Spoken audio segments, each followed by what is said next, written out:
Okay, so it's officially been a year since I started this YouTube channel.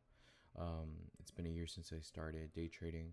Now, I'll be honest with you, it hasn't been the best, right? Only made 1800 on this, but there's a lot of lessons to be learned, and there was a lot of lessons learned in this past year. Now, I delisted the videos I had made a while back when I first started. The reason why is because I wanted to rebrand myself. I wanted to rebrand the channel, and I wanted to just start fresh after the crash out that I had in April. And first of all, I'm just going to be listing them again. I'm going to let everybody see, right?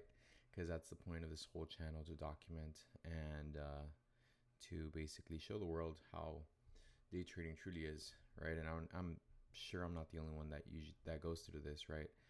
But plenty of people go through this cycle. But anyways, so I just wanted to put that out. So if you want to actually see my whole journey, right? I haven't been consistent, I know. And, I'm just going to make a disclaimer. But, you can go ahead, watch all the videos. And yeah, just for full transparency. Anyways, so this video is going to be about the 6 things I learned from day trading in 2025. There's plenty of lessons, right, that I could take from here. But, at the end of the day, they all fall into 6 major categories and six major lessons, right? The first one has to be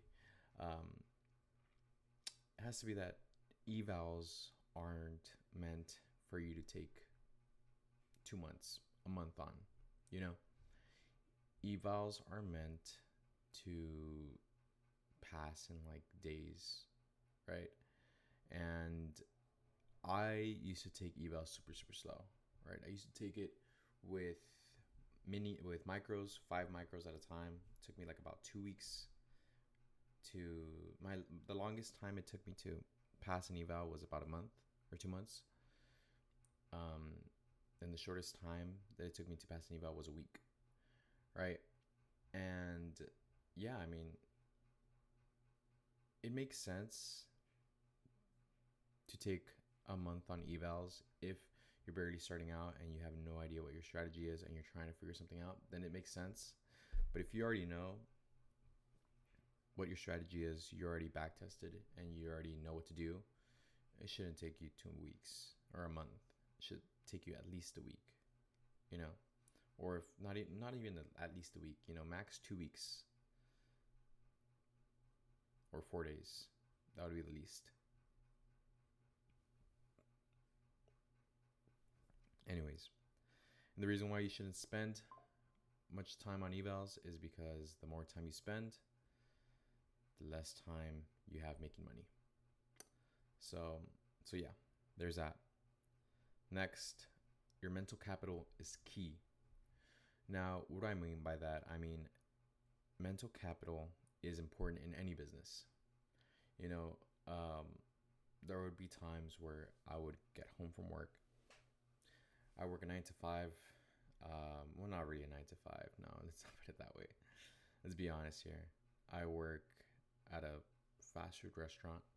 I'm not going to disclose the name. If you want, you can just go back, look at the other videos and see which one I work for. But yeah, I mean, there would be times where I would get home from work. I would be tired. I would be exhausted, and I would still trade. And usually a weak and tired and exhausted mind does not perform well on the charts. So yeah, even if you think you're strong enough, even if you think you'd be able to pull it through, if you're on 3 hours of sleep, 4 hours of sleep, just don't. You'll save yourself a headache of pains. I don't know if that even makes sense, but what I'm trying to say is you're basically going to ruin yourself even further. If you just trade on 2 hours of sleep, you're going to ruin your mental health, you're going to ruin your body, you're going to ruin your psychology on the charts. So just stay away from that. You know, skip a session and trade, I don't know, PM session or even London session if you can't, if you need sleep. You know, that's something I've done and it's turned out well for me, especially this month. So yeah, there's that. Third thing, habits off the charts will influence your habits on the charts. Now, as I said, April was a very, very crappy month for me. If we take it a month back in March, I had my first ever payout, right? I exercise discipline, right? Sometimes I do say that I had luck, and I did. I'll be honest, I did, right? Although some of my trades had logic, most of it was just, beginner's luck. I will say that, right? And I'll be very honest about it. Anyways, so I did that. I just got on, made my money, locked myself out, and you could even see the videos where I made a video on how to pass an eval and whatnot. Anyways, so I did that, right? And then I got my first payout, $1,800. I'll probably post it on here somewhere because I still have the screenshot. And from there, and you could even see the videos if I don't post it on here. And after that, I had kind of like a hit to my psychology. I won't say what, right? But it hit me pretty hard. And I started waking up like a minute before market opened. I started pretty much just waking up to gamble and waking up to lose. I wouldn't go to the gym. My room was a mess, right? My living space was not great. I wasn't in the right headspace, and that ultimately just affected me in the charts. I lost until I blew that Express account, and I went into a small depression, right? I didn't have a car, right? I kind of had my car kind of like in the shop. So yeah, I mean, my negligence to fix these issues and prepare myself mentally and make sure my mental was great before hopping on the charts was pretty much the reason for me just blowing everything,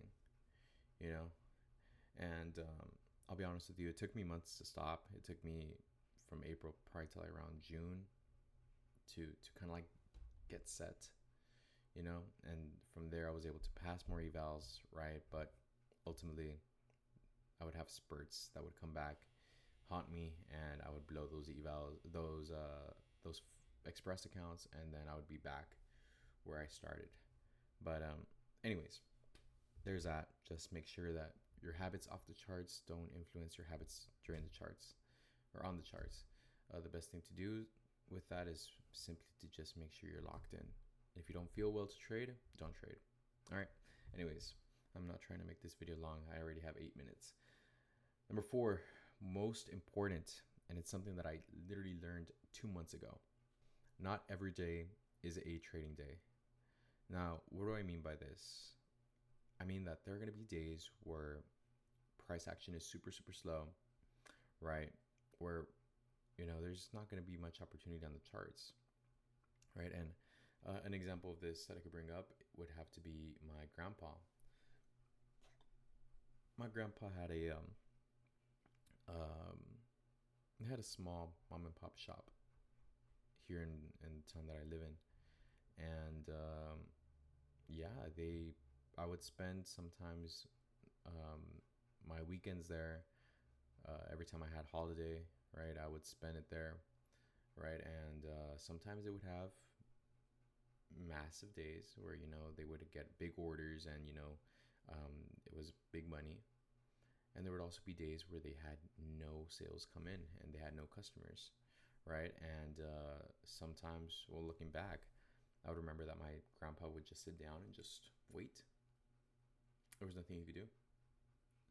And until 2 months ago, or like this month, I didn't really realize that. And yeah, now I'm having to take it more slowly, right? not force trades. If there's nothing available, then it's fine. Just hop off and leave. You know. And looking back on it, it would have saved me, and it would have saved me from blowing a bunch of evals, probably even securing payouts. You know, it would have avoided me so much pain if I had just learned to sit out. And I know you could say, nah, this is just some common advice that he got off TikTok, but like, no, bro, like it's actually a real thing, you know, especially with how 2025 was. There was days where simply there was no opportunities, right? I'm not saying every day, right? For example, October. You remember October, bro? October was horrible, for me at least. There was days where there was nothing, man. You looked in the higher time frame, chop. Lower time frame, chop. And you still wanted to take a trade on that. Like, you know. Anyways, so there's that. Not every day is a trading day.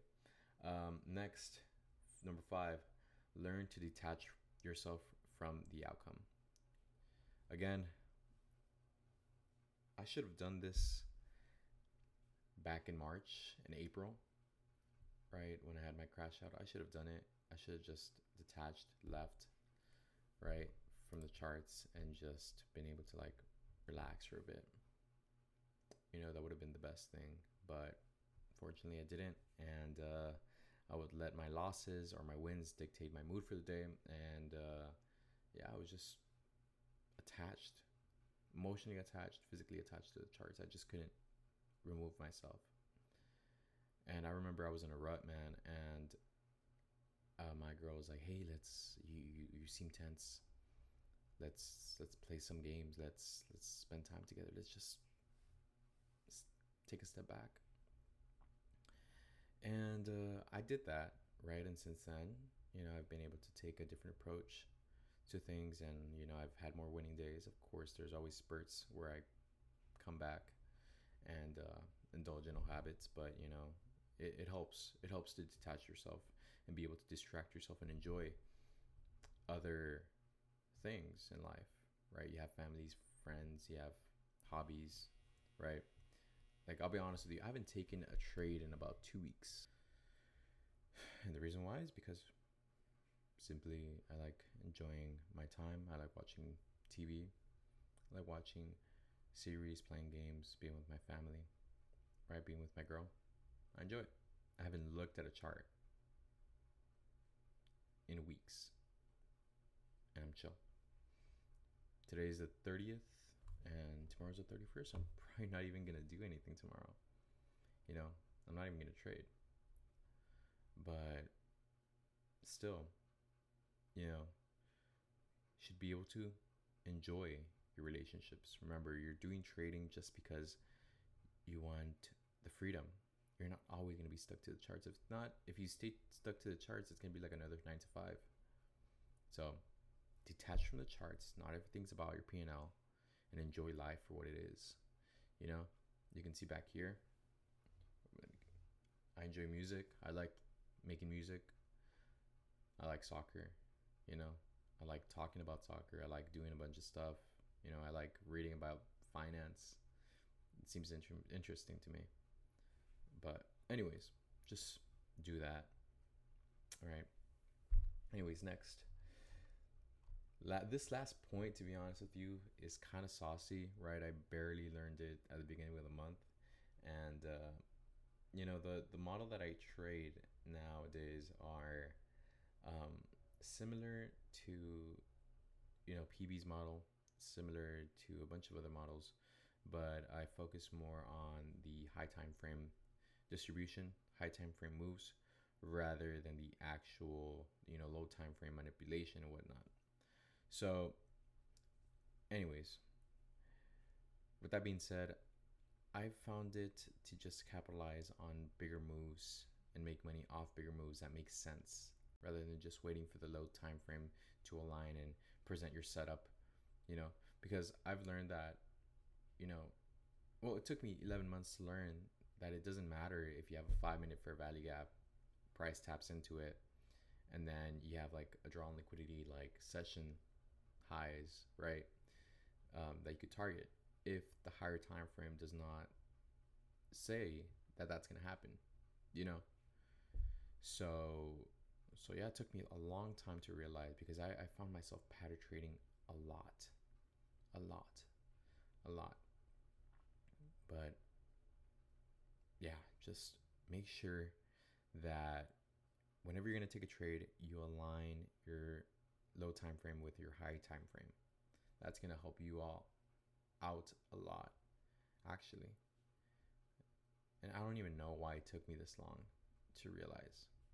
Now, I know you have stuff like the MEC model, right?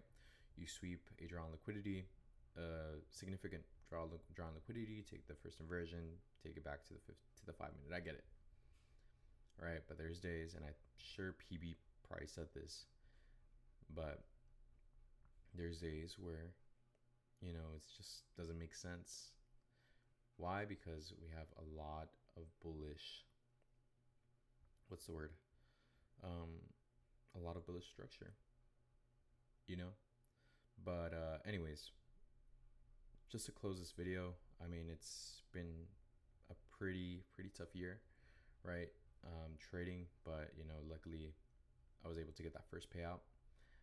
Now this next 2026, I'm gonna try to get that second payout, third, fourth, fifth, and just keep on moving.